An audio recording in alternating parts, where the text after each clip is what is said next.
ജപിച്ചു നിന്നു.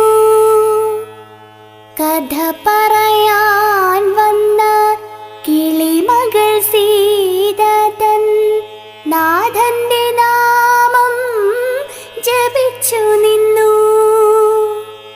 ജപസ്വരം കേട്ടപ്പോൾ കൽശിലയോരോന്നായി, ജപസ്വരം കേട്ടപ്പോൾ കൽശിലയോരോന്നായി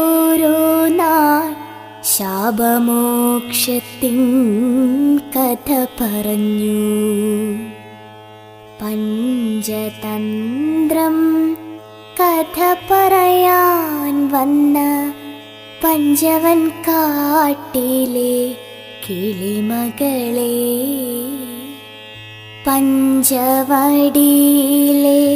സീത പെണ്ണിനെ മഞ്ചളിലാ